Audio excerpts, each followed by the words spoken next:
സംസ്ഥാനത്ത് 3 ജില്ലകളിൽ ഉഷ്ണതരംഗ മുന്നറിയിപ്പ്. പാലക്കാട്, തൃശൂർ, കോഴിക്കോട് ജില്ലകളിൽ യെല്ലോ അലർട്ട് പ്രഖ്യാപിച്ചു. ഞായറാഴ്ച വരെ പാലക്കാട്ടെ താപനില 40 °C വരെ ഉയർന്നേക്കാമെന്ന് കേന്ദ്ര കാലാവസ്ഥാ വകുപ്പ് അറിയിച്ചു.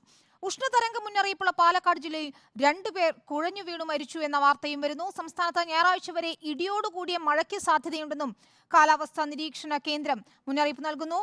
അല്ലമീൻ, മുഹമ്മദ് ഇക്ബാൽ, ആർ ശ്രീജിത്ത്, അർജുൻ മട്ടന്നൂർ, മുബഷീർ പി അക്ബർ എന്നിവരാണ് വിവരങ്ങളുമായി ചേരുന്നത്. ആദ്യം അല്ലമീനിലേക്ക്. അമീൻ, ഞായറാഴ്ച വരെ കൊടും ചൂട് തുടരും. രാജ്യത്തെ ഏറ്റവും ചൂടുള്ള 10 സ്ഥലങ്ങളുടെ പട്ടികയിൽ പാലക്കാടും ഇടം പിടിച്ചിട്ടുണ്ട്. അടുത്ത ദിവസങ്ങളിലൊന്നും ഇതിനൊരു ശമനം ഉണ്ടാകില്ല എന്ന സൂചനകൾ തന്നെയാണ് ലഭിക്കുന്നത്. പക്ഷേ ആശ്വാസമായി വേനൽ മഴ ലഭിക്കുമെന്നൊരു മുന്നറിയിപ്പ് കൂടി കാലാവസ്ഥാ നിരീക്ഷണ കേന്ദ്രം തരുന്നുണ്ട്.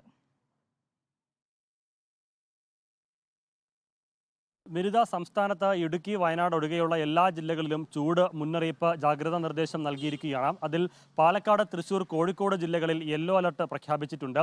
പാലക്കാട് ഈ ജില്ലകളിലൊക്കെ തന്നെ ഈ 3 ജില്ലകളിലും ഉഷ്ണതരംഗ സാധ്യത നിലനിൽക്കുകയാണ്. ഇന്ന് രാവിലെ വരെയും പാലക്കാട് ഓറഞ്ച് അലർട്ടായിരുന്നു. അത് പിൻവലിച്ച് യെല്ലോ അലർട്ടിലേക്ക് മാറി എന്നുള്ള നേരിയ ഒരു ആശ്വാസത്തിന് വകയുണ്ട് എന്നതൊഴിച്ചാൽ സംസ്ഥാന വ്യാപകമായി തന്നെ വലിയ ചൂട് എല്ലാ ജില്ലകളിലും ഉണ്ടാകും എന്ന് തന്നെയാണ് അറിയിച്ചിരിക്കുന്നത്. ഞായറാഴ്ച വരെ ഈ നില തുടരുമെന്നാണ് അറിയിച്ചിരിക്കുന്നതും.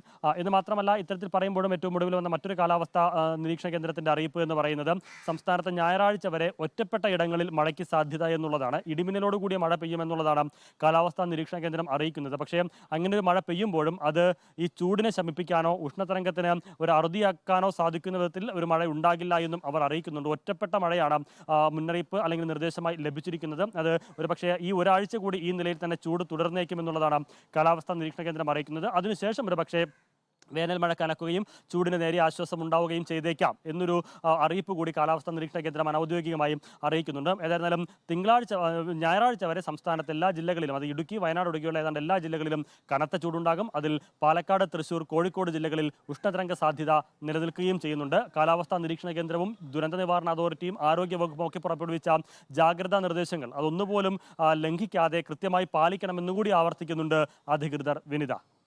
അമീൻ, മറ്റൊരു പ്രധാനപ്പെട്ട കാര്യമുള്ളത്, പകൽ സമയത്ത് ജോലിക്ക് നിയന്ത്രണം ഏർപ്പെടുത്തിയിരുന്നു. ഇന്നലെ തൊഴിൽ മന്ത്രി തന്നെ ഇക്കാര്യം വീണ്ടും വ്യക്തമാക്കുകയും ചെയ്തതാണ്. എന്നാൽ ഇന്നലെ അമീൻ റിപ്പോർട്ട് ചെയ്തിരുന്നു പൊതുമരാമത്ത് വകുപ്പിന്റെ അവിടെ റോഡ് പണിക്ക് അന്യസംസ്ഥാന തൊഴിലാളികൾ ഉൾപ്പെടെ ഉച്ചവെയിലിൽ ജോലി ചെയ്യുന്ന ഒരു സാഹചര്യമുണ്ടെന്ന്. അതിൽ എന്തെങ്കിലും തരത്തിലുള്ള ഇടപെടൽ ഉണ്ടായിട്ടുണ്ടോ? അവർ ഇപ്പോഴും ഈ ഉച്ചവെയിലിൽ പണിയെടുക്കുന്ന അവസ്ഥ തന്നെയാണോ?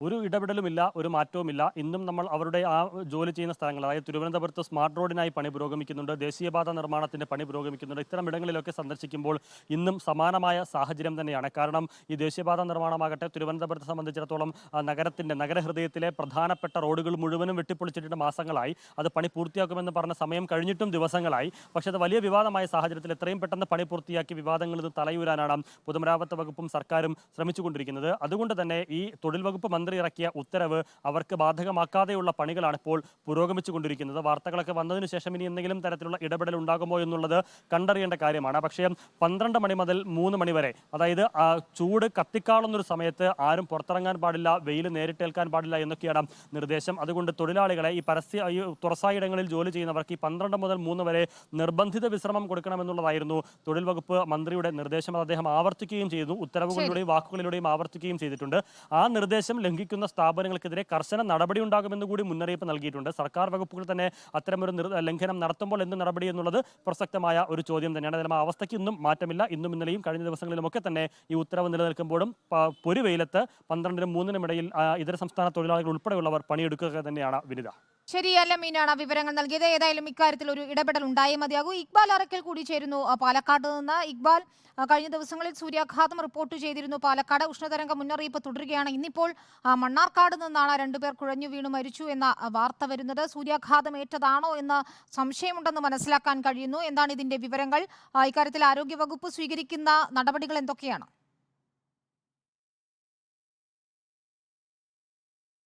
വിനീത, കൃത്യമായി തന്നെ ആരോഗ്യവകുപ്പും അതുപോലെ തന്നെ ജില്ലാ ഭരണകൂടവും പാലക്കാട് ജില്ലയിലുള്ളവർക്ക് നിർദ്ദേശങ്ങൾ നൽകിയിരുന്നു. ഉച്ചയ്ക്ക് 12 മണി മുതൽ വൈകിട്ട് 3 മണി വരെ ആരും തന്നെ നേരിട്ട് വെയിലേൽക്കുന്ന സാഹചര്യങ്ങൾ ഉണ്ടാക്കാൻ പാടില്ല. പരമാവധി അനാവശ്യമായിട്ടുള്ള പുറത്തുപോക്കുകളെല്ലാം ഒഴിവാക്കണമെന്നെല്ലാം കൃത്യമായിട്ടുള്ള മുന്നറിയിപ്പുകൾ നൽകിയിരുന്നു.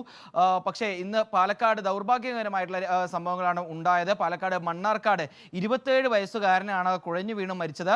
പാലക്കാട് മണ്ണാർക്കാട് എതിർപ്പണം ശബരി നിവാസിൽ രമണി അംബുജം ദമ്പതിമാരുടെ മകനായിട്ടുള്ള ശബരീഷാണ് കുഴഞ്ഞു വീണ് മരിച്ചത്. വീട്ടിൽ നിന്ന് ഭക്ഷണം കഴിച്ച സമീപത്ത് തന്നെയുള്ള ഒരു ഗ്രൗണ്ടിൽ കൂട്ടുകാർക്കൊപ്പം സംസാരിച്ചിരിക്കവെയാണ് ശബരീഷ് കുഴഞ്ഞു വീണത്. ഉടൻ തന്നെ സുഹൃത്തുക്കളും നാട്ടുകാരും ചേർന്ന് ശബരീഷിനെ മണ്ണാർക്കാട് താലൂക്ക് ആശുപത്രിയിലേക്ക് എത്തിക്കുകയായിരുന്നു. പക്ഷേ ശബരീഷിനെ മരണം അവിടെ വെച്ച് സ്ഥിരീകരിച്ചു. ശബരീഷിന്റെ മൃതദേഹം നിലവിൽ പാലക്കാട് ജില്ലാ ആശുപത്രിയിലേക്ക് മാറ്റിയിരിക്കുകയാണ്.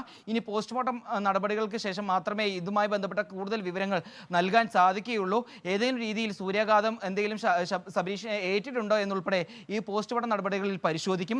മറ്റൊരു സംഭവം ഉണ്ടായത് മണ്ണാർക്കാട് തന്നെയാണ്. മണ്ണാർക്കാട് പുഞ്ചക്കോട് ആയുർവേദ ഹോസ്പിറ്റലിനടുത്ത് താമസിക്കുന്ന ഉണ്ണികൃഷ്ണന്റെ ഭാര്യ സരോജിനിയും ഇന്ന് ഉച്ചയോടുകൂടി കുഴഞ്ഞു വീഴുകയായിരുന്നു.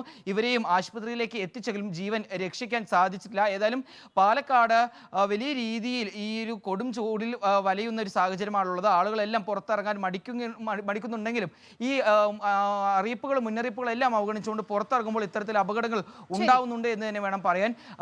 ഒരാഴ്ചക്കുള്ളിൽ 2 പേർ സൂര്യാതാപം ഏറ്റു മരിച്ചതും പാലക്കാട് ജില്ലയിൽ വാർത്തയായിരുന്നു. ഇന്നലെ പാലക്കാട് ചാലിശ്ശേരിയിൽ വീട്ടിൽ കിടന്നുറങ്ങുകയായിരുന്ന റിട്ടയർഡ് സൈനികനും സൂര്യാതാപം ഏറ്റിരുന്നു. ഏതായാലും ജനങ്ങൾ ഈ ജില്ലാ ഭരണകൂടവും ആരോഗ്യവകുപ്പും മുന്നോട്ട് വെക്കുന്ന നിർദ്ദേശങ്ങൾ പാലിക്കുകയല്ലാതെ മറ്റൊരു മാർഗവും ഇല്ല പാലക്കാട് ജീവിക്കാൻ എന്നുള്ള അവസ്ഥയിലേക്ക് മാറിയിരിക്കുകയാണ് വിനീത. ശരി, കൊടും ചൂടാണ് പാലക്കാട് അനുഭവപ്പെടുന്നത്. 2 പേർ കുഴഞ്ഞു വീണു മരിച്ചു എന്ന വാർത്തയാണ് പാലക്കാട് നിന്നും വരുന്നത്. ഭീതിതമായ സാഹചര്യം എന്ന് തന്നെ മനസ്സിലാക്കേണ്ടി വരും. ഏതായാലും പോസ്റ്റ്മോർട്ടം നടപടികൾക്ക് ശേഷം മാത്രമേ സൂര്യാഘാതം ഏറ്റതാണോ എന്ന കാര്യത്തിലൊരു സ്ഥിരീകരണം ഉണ്ടാവുകയുള്ളൂ എന്നാണ് ഇക്ബാൽ അറക്കൽ റിപ്പോർട്ട് ചെയ്യുന്നത്.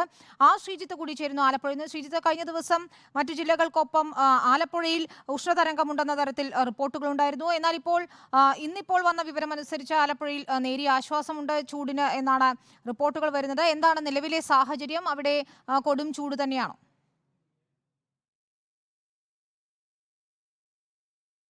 വിനിത, ആലപ്പുഴ ജില്ലയിൽ പ്രത്യേകിച്ചും ആലപ്പുഴ പട്ടണത്തിൽ ഇപ്പോൾ 34 ഡിഗ്രിക്ക് അപ്പുറത്തേക്ക് താപനിലയുണ്ട്. അത് വരും ദിവസങ്ങൾ ഇന്നു മുതൽ മെയ് 5 വരെയുള്ള ദിവസങ്ങളിൽ താപനില 37 ഡിഗ്രി വരെ ഉയരാമെന്നാണ് കാലാവസ്ഥാ നിരീക്ഷണ കേന്ദ്രത്തിന്റെയും ദുരന്ത നിവാരണ അതോറിറ്റിയുടെയും മുന്നറിയിപ്പ്.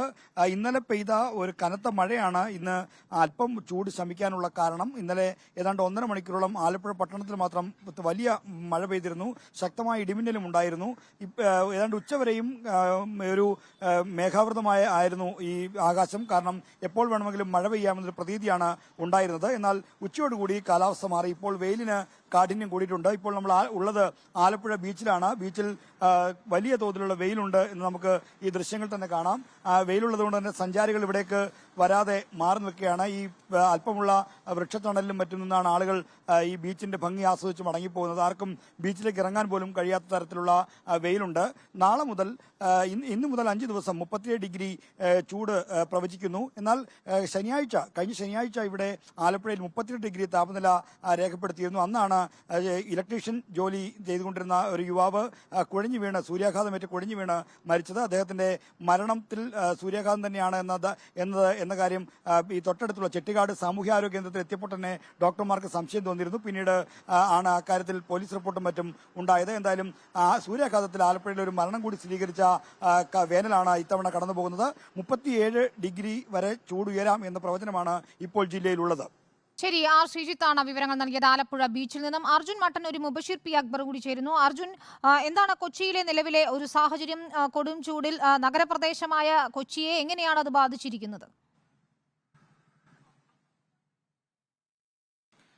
വിനീത, കൊച്ചിയിലും ഇത്തരത്തിൽ കനത്ത ചൂട് തന്നെയാണ് അനുഭവപ്പെടുന്നത്. പക്ഷേ ഇന്ന് അവധി ദിനമായതുകൊണ്ട് തന്നെ വലിയ തിരക്ക് നഗരത്തിലില്ല. മാത്രവുമല്ല, തൊഴിലാളി ദിനമായതുകൊണ്ട് തന്നെ തൊഴിലാളികൾ ഭൂരിഭാഗം പേരും ഇത്തരത്തിൽ ഇന്ന് അവധിയാണ്. അതുകൊണ്ട് അത്തരത്തിലുള്ള ഒരു വലിയ പ്രശ്നം നിലവിലില്ല. പക്ഷേ നമ്മളൊരു ദൃശ്യം കാണിക്കാം. ഇപ്പോൾ ഞാനുള്ളത് മഹാരാജാസ് കോളേജ് സ്റ്റേഡിയത്തിലാണ്. ഈ സ്റ്റേഡിയത്തിൽ ഇപ്പോഴും ഇത്തരത്തിൽ തൊഴിലാളികൾ ജോലി ചെയ്തുകൊണ്ടിരിക്കുകയാണ്. ഇത് സ്റ്റേഡിയം പൂർണ്ണമായും ശരി, അർജുൻ മട്ടന്നൂർ, ഒരു നിമിഷം